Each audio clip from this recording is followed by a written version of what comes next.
Well, meantime, a Texas House Democrat is finding herself in some hot water over a recent report her staff is coaching migrants across the border from Mexico. One America's Neil W. McCabe reports from Washington. Freshman House Democrat Veronica Escobar is an adamant critic of President Donald Trump, and now there are reports that the Texas Democrat staff is actively helping migrants get across the border from Mexico. Escobar is the protege and successor of presidential candidate Robert Francis Beto O'Rourke, who left his House seat to run for the U.S. Senate in 2018. O'Rourke endorsed Escobar to succeed him when she was still serving as an elected El Paso County judge. In March, when O'Rourke announced his candidacy for president, Escobar was part of the rally and endorsed him immediately.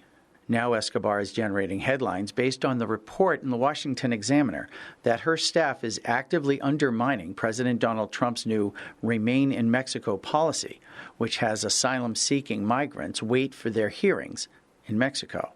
The Examiner quoted border enforcement officers who described how Escobar staffers went into Ciudad Juarez, the Mexican city across the border from El Paso, Texas, and tracked down thousands of migrants sent to Mexico to await their hearings and coached them how to try again.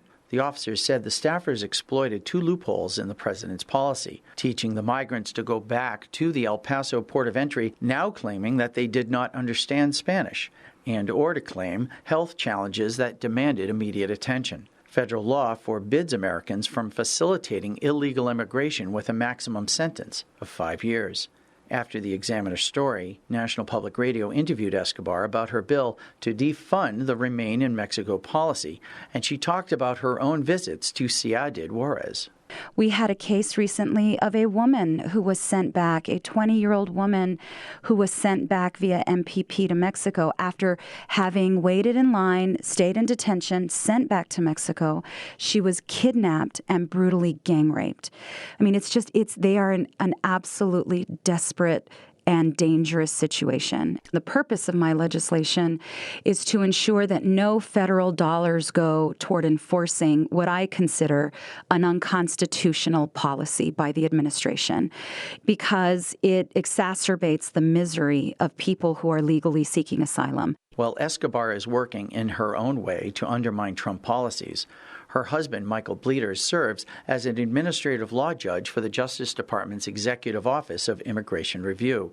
This sets up the scenario where potentially a congresswoman and her staff are conspiring with migrants to get them into the country, and then their asylum hearing is held in her husband's administrative courtroom. One America News reached out to the Congresswoman's office in Washington with phone calls and email, but there was no reply before deadline. Meanwhile, the Trump administration is expanding the Remain in Mexico policy with a potential agreement with Guatemala that would have Guatemalans and other migrants passing through Guatemala stay in that country until their hearing.